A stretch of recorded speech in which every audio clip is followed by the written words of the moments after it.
Hello, everybody. Thank you for joining us today here with our new webinar series called D2C Leadership Now. My name is Michael Anderson. I'm the CEO and co-founder of Etail Solutions. Been in this business of the D2C world for about a dozen years or so, background in ERP and systems before that. This is our first webinar that we're doing in this series, and the series is really designed specifically for D2C leaders who are looking to solve challenges, figure out what barriers they're facing, and listen to insights and solutions that others have come across. This specifically is not intended to be a selling type of a webinar. This is really about learning. And so we're going to be bringing in industry leaders from a lot of different areas to talk about any number of different subjects that are going to impact D2C. So a couple of quick housekeeping items as we're getting started here. First of all, everybody is muted, as you're probably expecting, for the benefit of everybody on the call.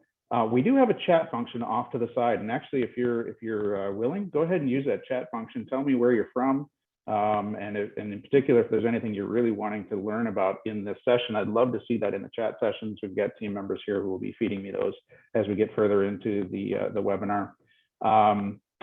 So with that, today we're going to be dealing with buy online, pick up in store, and the sell local program. We've got a fantastic guest from Amazon who I'm going to bring on in just a second, and we'll be walking through this topic with us.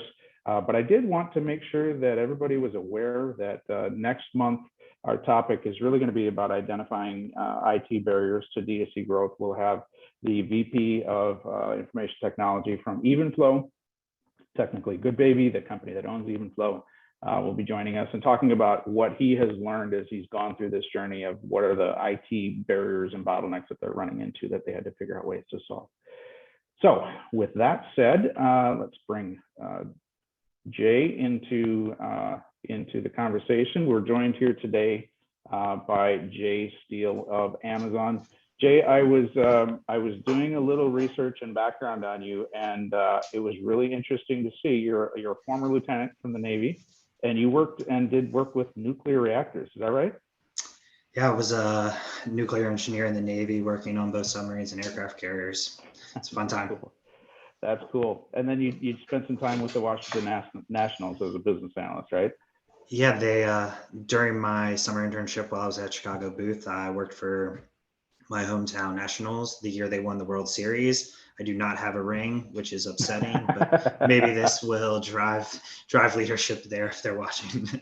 Well, very cool. And now you're at Amazon, and can you tell us a little bit about kind of what your focus is at Amazon to just sort of set the table for folks, and then let's dive into this thing. Yeah, sure. So I've been at Amazon for a little over 2 years. My first role was in a retail classic vendor manager role. But my new role, which I'm really excited to talk to you all about, I'm the business development leader for the Amazon Local Selling Program, which is a new program at Amazon that's geared toward both local sellers and local customers, and how we can best support them in their growing needs. Fantastic. So maybe as a starting point, I don't want to make any assumptions because we've heard a lot of different things about how various programs should work and so forth. Could you maybe just start by explaining how Amazon kind of views the various selling programs that are out there, and then kind of segue into the BOPIS program and the Sell Local program? Yeah, absolutely. So I'm going to start pretty high level. There are 3 traditional ways to sell on Amazon.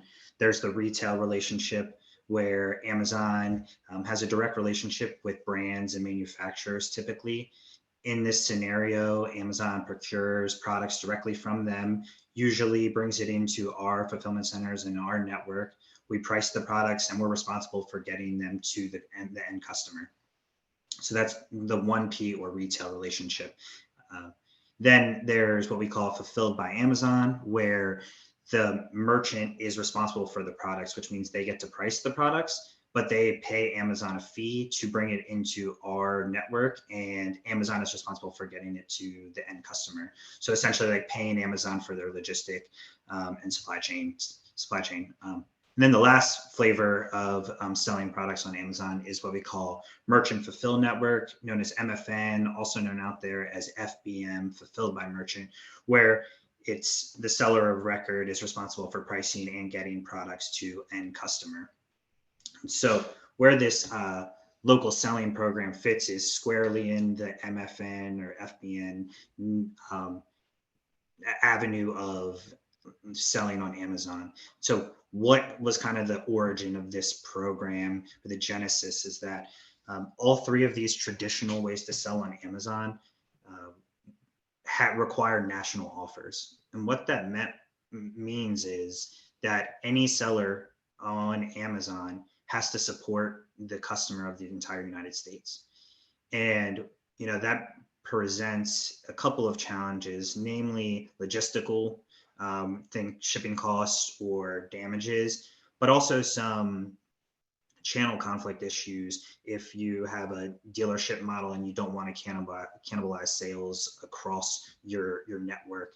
So we identified a problem in that customers or sellers didn't want to be on Amazon and limited selection on Amazon because of those hurdles. And so enter Amazon local selling, where we offer two key feature sets. One is, as you touched on, BOPIS, which is buy online, pick up in store. And the other is local delivery. And so just spend 30 seconds on each. So buy online, pick up in store. At a high level, you get Amazon's customers set within a defined region around your brick and mortar location, and we're driving them based on their product interests to your aisles. And so Amazon doesn't see any incremental sales that are done at your store, just an initial sale that drives them to their store. So you get Amazon's customer set there. So that's basically our omni-channel experience. And then the other key pillar of the local selling program is local delivery. And what's best through an anecdote is, as a seller that's based in Maryland, I don't want to ship a couch to Seattle. There are a lot of touch points, very high shipping costs. And if there's any competitors out there, the pricing may not be right because I have to lump in a lot of price to get to Seattle when I'm shipping a couch or a TV. And so now I can, with local selling's feature set, I can geo-restrict where I sell. And the benefit of that is a couple of things. One, if I already have my own delivery trucks, I can mimic or replicate exactly where my delivery trucks already deliver to, and put that exact predefined region onto Amazon and only sell where my trucks already go. You can also use third-party carriers as well, the traditional UPS, FedEx, etc. And you can what it unlocks is a faster shipping time, which, as you know, faster shipping time means better chance for winning the buy box, which means more chances of converting that sale, growing seller's revenue. Mm-hmm. Yeah, thank you. So there's some really interesting components to that. Before we dive into that, though, I thought it might be helpful. We had our team do a little bit of research just to understand buy online, pick up in store overall. And we found some really interesting things. So 75% of the US consumers have used BOPIS in the last 12 months. I found that to be rather staggering myself. 56% have used it more than 6 times. So more than half of the population are doing this frequently, right? And 52% plan to continue to increase that. So that says a little bit about sort of consumer behavior and kind of what people are expecting from retailers these days. Another thing that was interesting that I think will spur some conversation here is 67% of these consumers were adding additional items to their orders online. So it was actually increasing their cart size, which was super cool. And then 63% are actually buying additional items when they go to pick things up. So in terms of the value to retailers and to driving foot traffic and all of those types of things, those are some pretty substantial numbers. Are you guys seeing that in your own research as well? We are seeing a growth in-store pickup, which is, why we are putting so much behind this new program. I think that the omni-channel experience is the way of the future, and it's why Amazon's investing itself. Yeah. And then, the other thing that we saw that was rather interesting, and by the way, if you're interested, we can get you kind of the sources of these numbers here, but we saw that there was some substantial cost of not offering. So this was actually from a Harvard study where they were seeing that, there was a drop in online sales, drop in in-store, and drop in foot traffic by not offering these things, which, when you look at the previous statistics and you really kind of think that through logically, seems to make sense. If more than half the consumers are expecting this, or 75% have used it, more than 6 times is more than half, they're going to be looking for retailers that are offering these types of things. So a couple of questions for you, kind of at a high level, maybe a strategy standpoint first, and then we can dive into details. Again, people, use the chat function. If you have specific questions, we can go one of two different directions here. We can stay pretty high level, or we have detailed slides of how this works. Even a couple of videos we can show if you're interested. So we're going to let the chat section kind of drive some of that in terms of the level of depth. But let's start out at a high level here. You mentioned that selling local, is really about, if you boil it down, it's kind of about regionalized inventory and being able to maximize sort of your selling options with that regionalized inventory. And not so long ago, Amazon had the Seller Fulfilled Prime program, which initially used like some regional shipping templates to be able to do this. And then Seller Fulfilled Prime went nationwide, right? The requirement was nationwide. So it kind of, smaller retailers or retailers with more regional footprints kind of had some limited opportunity there if they didn't have just killer shipping rates.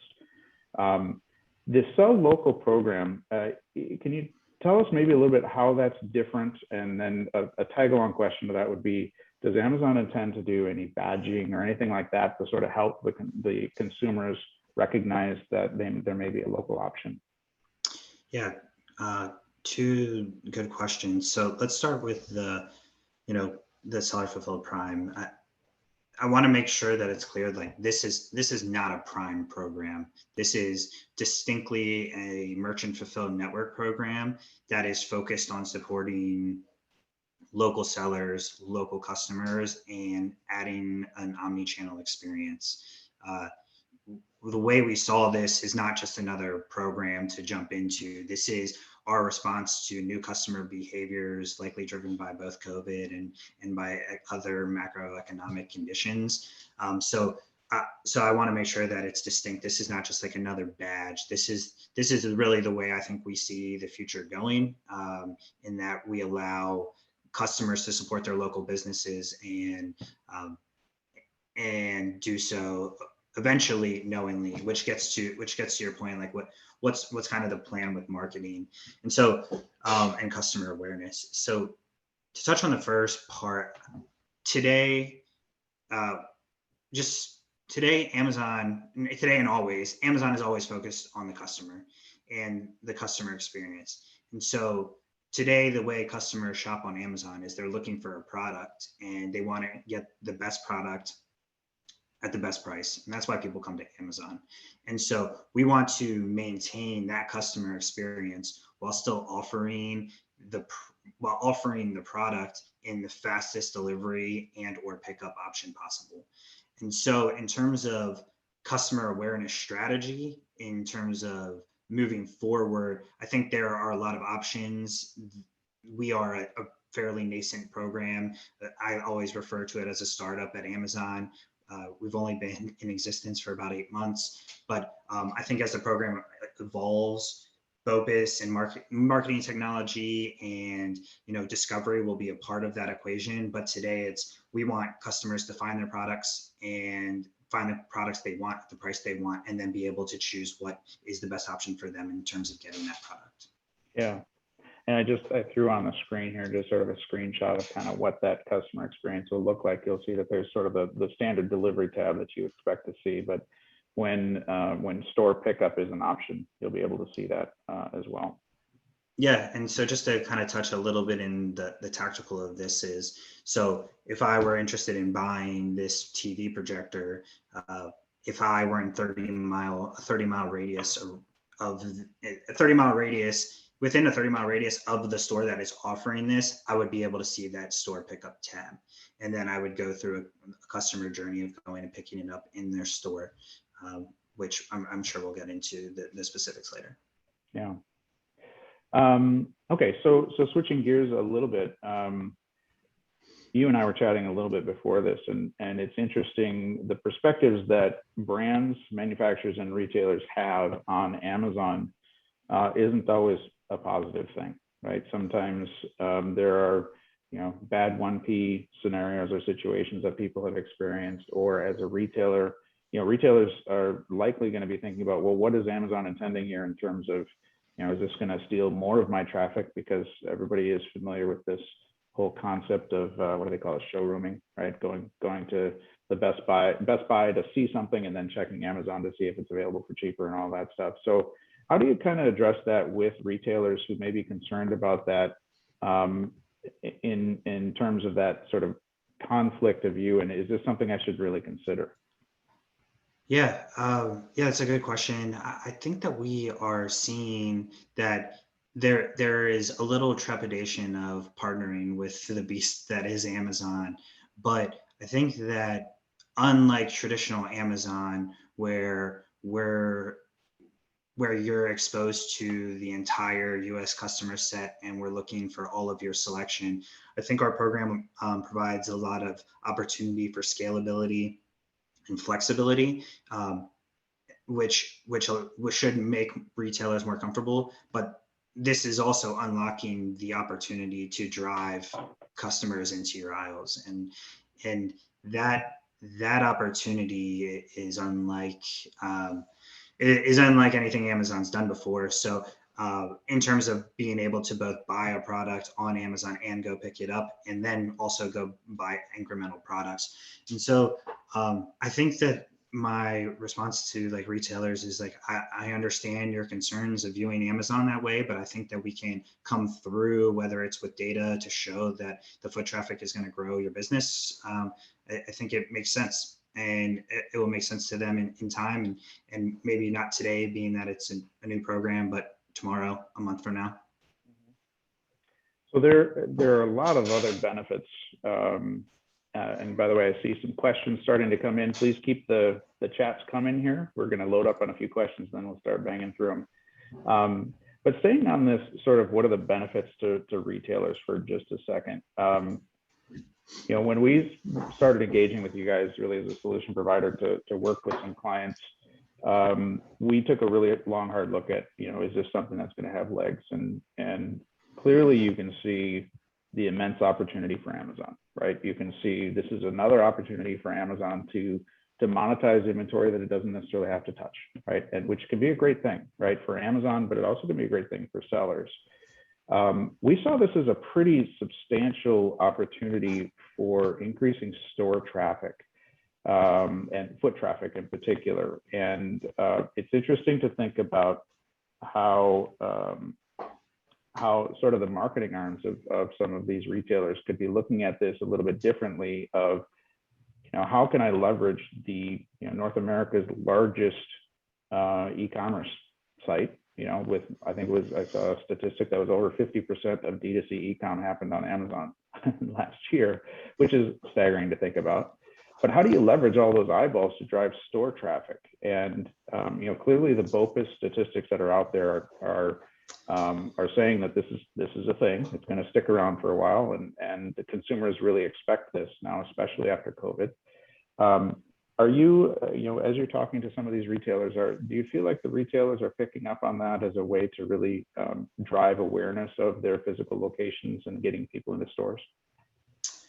Yeah, I think that as I kind of touched on the last question, or one of the previous questions, we right now are very product focused and getting as many products and as many sellers onto Amazon local selling. And so I think that if you talk to some of our earliest partners, awareness may be an area of opportunity. for us to be able to really showcase the in-store experience. I know that some of the customer feedback we've gotten is it would be great if there was a local selling tab on the Amazon.com page, so I know what in-store pickup options there are. But as I said, like at this time, we're product focused. We want customers to come in knowing that they're getting the product they want at the price they want. And I think that those levers are things we are exploring and will continue to explore as we, get up to scale and continue to get feedback from customers, both direct customers and sellers. So that's something that we're still working on. So what you just alluded to is what's kind of known as top of funnel versus bottom of funnel. Yep. And in working with some of the Google stuff in the past and what they're doing on the commerce side, they're very aware of the fact that Google, is oftentimes the place that people go for top of funnel when I'm looking for, hey, what's the best blender, what's the best mixer, right? Those types of things. They're doing their research there, and Amazon is absolute king of the bottom of the funnel. When you know what you want, people go to Amazon, and Amazon owns a lot of that clearly to the competitive nature of competitive repricing and a lot of the legacy, right, of just having that reputation of the best price on the internet.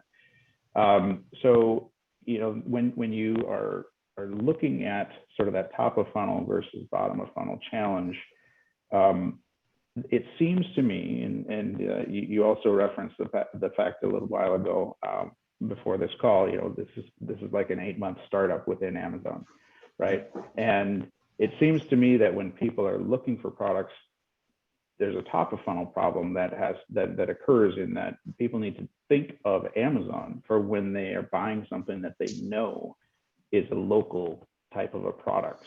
And can you speak a little bit to kind of any of what Amazon may or may not be planning as it relates to bringing that top of funnel awareness to the consumers, to change consumer behaviors to think of Amazon as a local option? Yeah, great questions. And there are a few things that we have on our roadmap, and in terms of the marketing and the top of the funnel specifically. I've kind of alluded to one already. Is it that there is an Amazon local selling badge or drop down on the homepage that shows you what the products are that you can go pick up? Or is there products like the ones you're looking at that are offered locally? Things that we're looking at, I can't say any with specificity that we're launching in terms of the top of the funnel stuff, but there are a lot of key features as we grow and as we scale that we're looking to unlock to make the customer experience, both for sellers and the end customer, better. So, I think of things like today we require BOPIS only. Today we require some sort of delivery to do BOPIS. And so we're hearing from sellers that, we don't want to offer a delivery option. We don't have an existing truck network that delivers, and delivering through 3P using UPS or FedEx isn't generating any revenue. So it's really more of a headache than it is a benefit to my business. So we're looking to unlock BOPIS only, so in-store pickup only, to drive that foot traffic sometime later this year. So that's a really big upcoming program that we're really excited about, that we think will help drive, again, product focus first. And once we continue to gain momentum, I think we'll start being a little more nuanced in our marketing and getting the local word out there. Excellent. So we've got a couple of questions that are popping up here, and the first question actually involves some of the details around kind of how this thing works, and I thought it might be helpful to help answer the question, quite frankly, and also just provide context for any follow-up questions with that, to just sort of just show a scenario of kind of how this would work.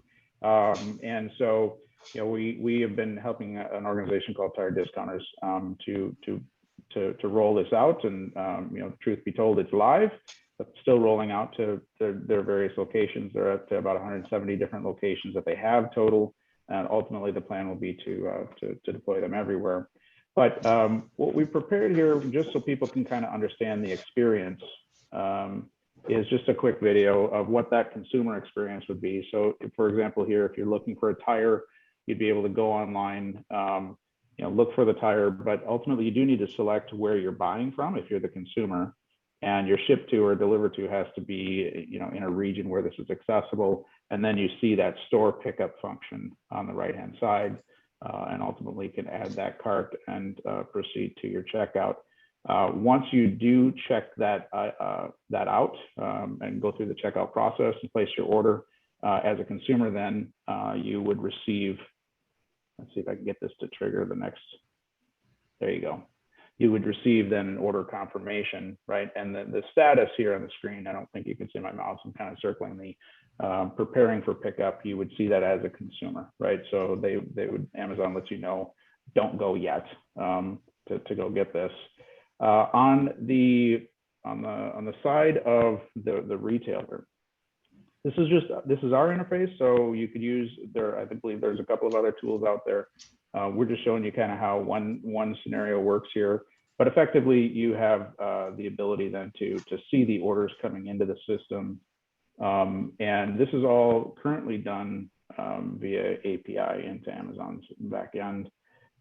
You basically are grabbing the orders, and there's just simple flags in terms of marking ready for pickup. So once that occurs and that has been once that notification gets sent over to Amazon, then Amazon's going to send out an email to the consumer that it's available for pickup and ready to go. And then the next step then is when the consumer actually comes to pick it up. It's just a very simple interface of you're going to basically go in and grab the order and then ultimately flag that as being picked up, at which point in time the order is getting completed. And it looks like they ask for information on who's actually picking it up as well. So that's the basic workflow of what's occurring. And I'll stop sharing there. So there was a question here that was coming in around specifically how is Amazon going to honor pickup and or local delivery as a valid fulfillment method. And so that was to just show one of the ways is you're just flagging it as it's been picked up, right? And that triggers that with Amazon.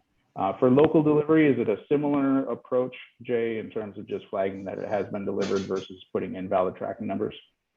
Yeah, so local delivery, like we touched on earlier, unlocks the ability to be able to use your own trucks, which traditional Amazon, you have to have a ship track enabled shipping, and you need to put in your tracking ID. So this allows you to not do that, but there is a through Seller Central an identification of that this delivery is completed.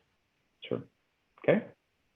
Another question from the audience here, is Amazon going to or able to build in any safety stock to better guarantee product is available, or will Amazon take inventory exactly as shared by the retailer? So there's two parts to that. I'll have you maybe take the first swing at it, and then we can talk about some other options.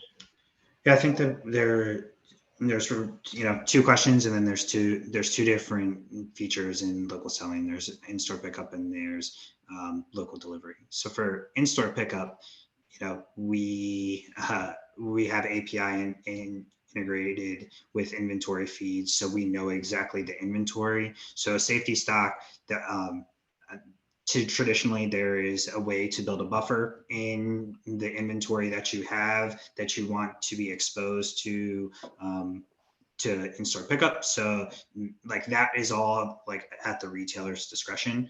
Amazon doesn't own the inventory, so the safety stock really just has to be what the retailer chooses to how they choose to protect themselves. Yep. The second part, will Amazon take inventory exactly as shared by the retailer? So again, Amazon in this scenario, this is strictly MFN, which means the merchant is responsible for owning the products and getting the products to customer. So in this in-store pickup scenario, Amazon would never see your inventory at all. This is only products that you have in your store that you would like to drive Amazon's customer to your brick and mortar location to procure those products. Yep. So little background on this for anybody on the call who wants to understand a little bit more of the technical components of how this actually occurs. So if you're familiar with any of the previous Seller Fulfilled Prime program stuff where you're using regional shipping templates and you're toggling those on and off, this is actually a different approach than that. So behind the scenes, you're actually creating a separate listing for each location that you want to be involved in this particular program.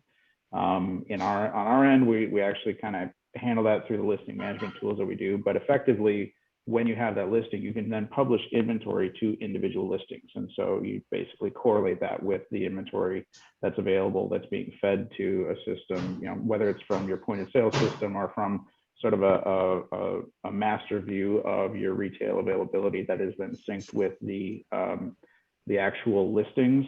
Either way, that's how inventory would get published. And then also, I would encourage, if you're not using something that allows you to do what we would call publishing allocation, you should definitely look into that. So retail inventory is known for being very fickle, right? It's kind of this whole possession is 9/10 of the law, right? If you could take an order on Amazon for an item and that order could have happened 10 minutes ago, but if there's a customer walking around that store with that in their cart, guess who wins, right? So that customer is walking out with that inventory. And so taking a little bit of a risk mitigation type of an approach to where you are publishing maybe not all of your retail inventory, but creating some buffers there for yourself is a really wise way to go about that.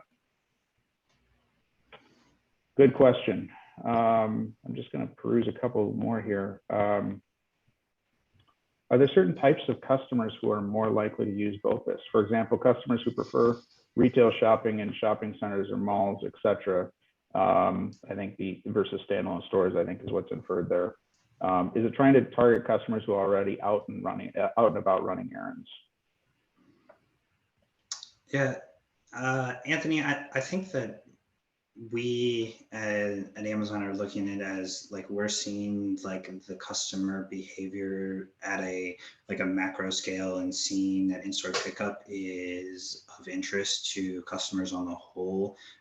I don't have the specifics on certain segments that are actually driving this, but I can look into it and get back to you. Yeah, it's an interesting question. It's you know, some of the more detailed information we were able to find in terms of just usage and how prominent is this as a method for obtaining something that you want.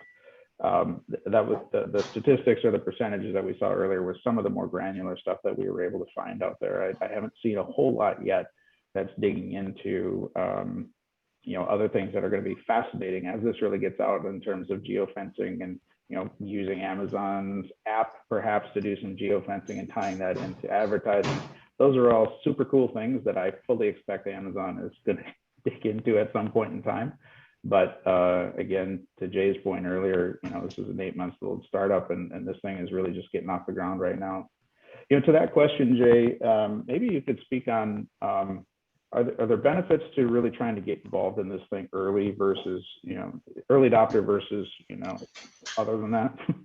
Yeah, there really is. And so right now, the way our program is constructed, you would have a dedicated account manager and a biz dev rep like myself to like hold your hand through the process. I'd imagine there's going to be some automation in the near future, which then it would be more traditional Amazon where it's a little bit where you don't have that voice, that phone number to call Jay to help you through your issues. So getting in the next 6 months to a year, I would say the next 6 months, ideally trying to beat, you know, Q4 rush before everything kind of bogs down for that rush is ideal because we are growing. We're adding both local delivery and BOPIS sellers almost every day, and bandwidth will eventually not be able to support that. Yeah, and even beyond the Amazon component of this, the research would support the fact that based upon consumer behaviors, you're actually going to start to feel a negative effect on your business the longer you wait.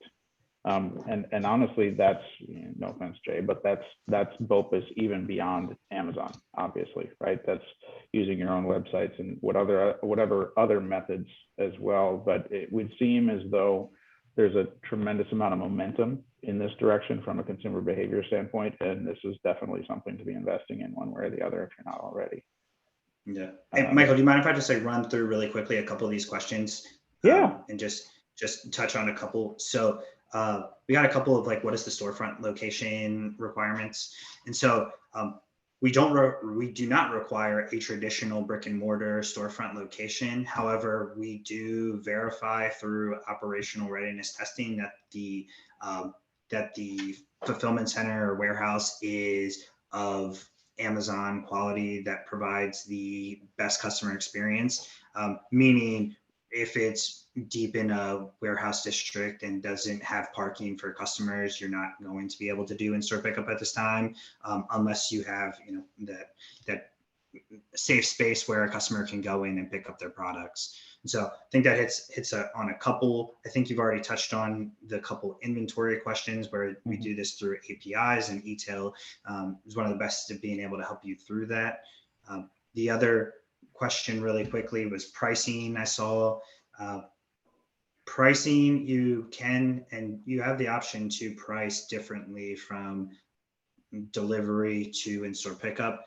My expectation would be if it is different, it should be lower because you're not paying for shipping at all. And we want to ensure that we're providing the best customer experience.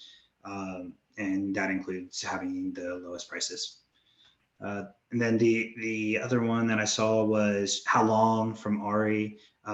So a seller has 2 hours to get the product available to be picked up, but then a customer has 5 days to pick it up. And if they don't pick it up within those 5 days, then it's automatically refunded. And so all that's through, POS related APIs that's being managed. I know one question that has come up, Jay, has Amazon considered, or are they considering lengthening that pickup time? And the specific question, the 2-hour window, the specific reason for that actually is, we run into scenarios where a retailer may have several or many locations in a metropolitan area. But they have sort of a centralized DC where they have a much broader selection that they can get to a location in a fairly short period of time. But 2 hours to go from a DC into a retail location would be heroic to do at any level of scale, right? So just kind of curious if Amazon is looking at maybe even different classifications of delivery timelines to pick up and things like that. Yeah, absolutely. And, as we get more feedback from our sellers, we're definitely putting new features and new things on our roadmap. I know that I specifically have gotten that request now 2-3 times that, we centrally locate and deliver our products out. So I can't promise you that will be done in the next year, but it's definitely something that we're keeping an eye on in terms of maintaining customer feedback and reporting and informing our decision to make the product most useful. Yeah, good. There's a question here in terms of the 2-hour pickup window. Can the retailer easily provide an update opening? I imagine that would expand to closing hours then as well. Just overall hours as to when pickup is available. Is that something that the retailer can set? Yeah, that's done through the API. There's a store hours opening, and then there's a buffer if someone picks up less than 2 hours before closing and stuff like that. So the program's pretty flexible. You're not just going to get dinged with a bad seller rating because of things that are completely out of your control. Good deal. Well, here's an interesting one that came in a little bit earlier. Amazon has some retail stores, and are you seeing any channel conflict from the perspective of where Amazon is choosing to put retail stores, and should any of the retailers be concerned about that? I'm just going to have to, unfortunately, pass on that question because the retail store locations is so far out of my swim lane that I can't provide any insights there. Sorry. Yeah, no, that's perfectly fine. That's kind of actually the answer I expected. I think, to broaden that though, just a little bit, as a bit of perspective here, even let's just say, I'll maybe say some things that I'm sure Jay can't. Let's just say that Amazon does put retail locations all over the place. Let's just hypothetically say that for a second. The reality is they're not going to have the product selection that you probably do, right? So they're going to focus on fast movers. They just like any other retailer would have to manage their categories tightly, right? Because there's only so much physical space. I think one of the opportunities that we really saw as we were looking into this is the immense opportunity, particularly with the fact, here's a little behind the scenes stuff. Amazon has grown to where it is right now because it has an immense catalog that you can match to, and you don't necessarily have to provide rich content for. The reason that's significant for retailers with broad catalogs is that you can use this as a way to basically be able to get your entire catalog, if you so choose, published out to Amazon. So if you've got tens of thousands of items that you normally stock in your store, sometimes it's the little things that drive store traffic. My wife and I, not too long ago, we were wanting to make some crab for our friends. And we looked in our drawer and didn't see any of the crab crackers. Stupid little item. We couldn't find them anywhere locally, right? Would have been really handy to know where could I go in one spot to search as opposed to having to go to individual, Target, Walmart, whatever, to go to one spot to find out where it was locally. And that would have driven me to a store that day. After that day, it wouldn't have. That's the whole point of convenience, right? So I think that there's a really interesting opportunity to look at this, not necessarily from a competitive standpoint with Amazon, but you got to think about how can you leverage, the eyeballs that Amazon is driving using the products that you have to let people know locally that you have it, right?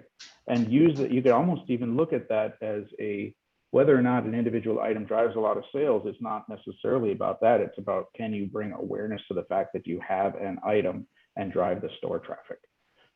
So I would not be terribly concerned about Amazon's retail locations rolling out. And Michael, if you don't mind, there's a really good question by Bob that I would like to address. Yeah, go ahead. So his question is, any way Amazon may help the retailer to convince the brand owner for sign online? And so, good one. Yeah, so we and the BD team have worked with many top brands to convince and to work with them to unlock their authorized resellers of products to sell locally. And so my answer to you is absolutely. We may already have discussion or have had discussions with those brands. So let me know and we can connect and connect to the brand together or separately and to drive that. Because I think brands, like Michael touched on earlier, that a lot of brands have relationships with 1P or the retail side. And so each business kind of looks at whether an authorized reseller is helping or hurting them, which makes sense.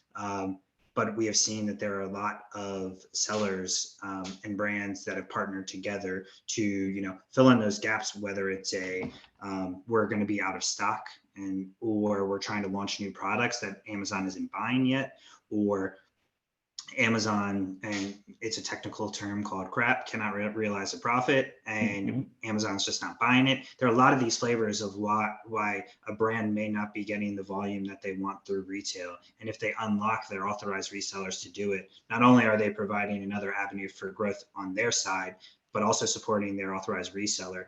And an authorized reseller is driving foot traffic, further growing their stores. So I think that's a great opportunity. It just depends on the brand's mission and whether they are aligned.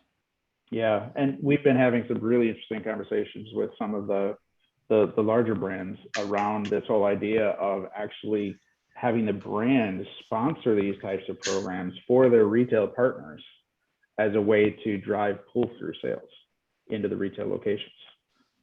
So I think there's some really cool stuff coming with that. Some really good questions here. Thank you everybody for bringing in questions. This is great. Does the retailer get the payment method data?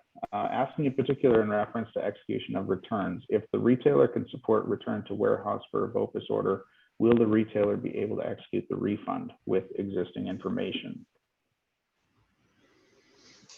I think it's primarily just a question of how would refunds be handled. Is it the standard method that you would with an FBM order, or is it different? Yeah, it's different. There's an API that Etail obviously supports for refunds. And if a customer, for example, goes and buys a product, and let's just use shoes for an example, and the shoes don't fit, they can return them there on the spot, and you leverage that API. So it's a different process, and our APIs support that. And we can get one-on-one. We can certainly get on the technical details of how that is actually done, but it's a different process managed through APIs. Yep. There's another question here of can pricing be done for different sub-locations, i.e. a retail store is closer to the customer in downtown? So, minus 5% can be priced, but if the customer goes to a centralized DC out in the suburb, minus 10%, et cetera. Yeah, so each store location is a different listing. Yeah, thank you. Yep. And so you have the ability to price differently. And I think that if it makes business sense, like absolutely. Obviously, we want the lowest price for our customers regardless, but I understand that there are fluctuations and geo spots that make different sense. So yes, you have that ability. Yeah, and for those of you who are already selling on Amazon, the platform you use will obviously impact this, but think of it this way: anything that you can control with an FBM listing, because of it being an individual listing. For example, you could have a listing that's an each versus a 2-pack. It's going to have its own availability information that you can publish, as well as its own pricing information that you can publish, right? So your ability to control each and every listing, remember, each store would have its own listing with its own published inventory. So whether you want to move that price up or down based upon that geographic location is available. Here's a great question. Can additional incentives be given to the Amazon customer for coming to SCORE, i.e. coupons or advertising? And I'm going to work under the assumption, Patrick, that you're speaking directly from store owner or store associate to customer, because at this point, there's nothing that Amazon's giving the customer. But yes, I think that is between you and your customer, and that's in the store. So, so if you want to give an incentive, like a 10% off your next purchase, obviously they would have to do that through your store, which drives business, continued business to you. But I think we're happy to help feed your flywheel on that one. So a clarifying question on that, or a follow-up, would that be done through Amazon, or are you saying when they come to the store, you're giving them an extra coupon type of a thing? Yeah, at this point, there's nothing that you're going to get through Amazon. So when you buy it and when they go and pick up the product, if they're going around, you can offer like, hey, we have 10% off. I mean, it's a customer that's in your store. It's on Amazon. So that's up to your discretion. And that is, for those who have been around for a while, that is a major shift. Amazon has always looked poorly on throwing coupons and catalogs and things like that into the boxes that are being shipped to customers directly. This is a way, again, you got to think of it as what's it worth to be able to drive store traffic, and then once you're in store, all of your standard approaches of how do you increase size of cart and all those types of things come into play, including, are you going to give out coupons? Do you have local promotions going on, et cetera? Fantastic. We've got, I think we've hit most of the questions here. We did cover inventory in the broad. So if there are follow-up questions on that, feel free to send that. We've got time for just a couple of additional questions if anybody has any, and then we'll wrap up here in just a couple of minutes. Are there performance metrics?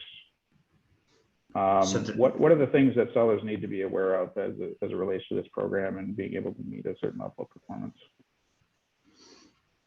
I mean, if you're on Amazon, if you're an existing seller on Amazon, the seller metrics are the same. You have to, it's and everything that goes into a seller metric I don't know all of them off the top of my head, but getting products to customers when they want, making sure the product isn't damaged, etc. So just like the classic seller ratings that we have are what you're going to be managed to, and something we closely track to ensure we're providing that. I mean, in a lot of senses, if you're doing in-store pickup, it should alleviate a lot of seller metric concerns, because usually the biggest issue in terms of delivery and getting it to customer, and when it gets out of your touch, is eliminated. So yeah, just the classic ones. Okay. And then just another, because it hasn't come up yet, there are no incremental fees. So I guess I'll go back for those who aren't on Amazon. So Amazon charges $40 per month for a Seller Central account. And then there is a referral fee anywhere from 8 to 15%, depending on what category you're in, which you pay on each product that is bought through Amazon. And so that's off the top line or the price. And so there are no incremental fees to be in this program, whether that be local delivery or in-store pickup. So you're not paying any more money to be in this program. Excellent. Yeah, that one actually had come up in prior conversations. Okay, so at this point, I think we're going to kind of move towards wrapping up, and hang with us for just a couple more minutes. A couple of quick things for you. We have put together a sort of an ebook for the attendees, and we can get this to you afterwards. It's basically a guide to getting started with this process. So some things that you need to know and to be aware of. So if you've attended this, you will be receiving this here shortly. The other thing, what to do next in terms of if you're interested in this program and you want to learn more. If you are an existing Etail customer, and I can see a number of them here online, feel free to reach out to your customer success manager and start that conversation. Happy to kind of lead you through that process. And then for non-Etail customers, if you're interested in this, feel free to send me an email directly. That's my email address. Send that over to me. I will make sure it gets to one of our customer success team members or account reps, and be able to reach out, and we can start the discussion. To me, it's a very consultative approach of what you're trying to accomplish, and then how to implement the tools. But we're happy to help, even if it's not really, even if it's not a good fit for Etail. We're happy to guide you, and we can point you to Jay and his team as well if needed to get started. Jay, any last parting thoughts here for us? No, I appreciate everyone's time and listening in, and thank you, Michael and Etail team, for putting this together. It's something that I know I'm excited about, Amazon's really excited about, and having great partners like you guys are definitely going to drive this program to success. Appreciate it. All right, thank you everybody for attending today. Again, don't forget, next month we will be bringing in the Vice President of IT over at Evenflow, and yeah, there we go. And he's going to be just digesting in a very similar format to what we've done here today. What are some of the biggest barriers that IT leaders kind of face, and or what they had to face as they tried to figure out how they can achieve D2C scale. So again, thanks everybody for joining. Please reach out to us if you have any questions or would like more information. We're happy to help. Everybody have a great day. Thanks much.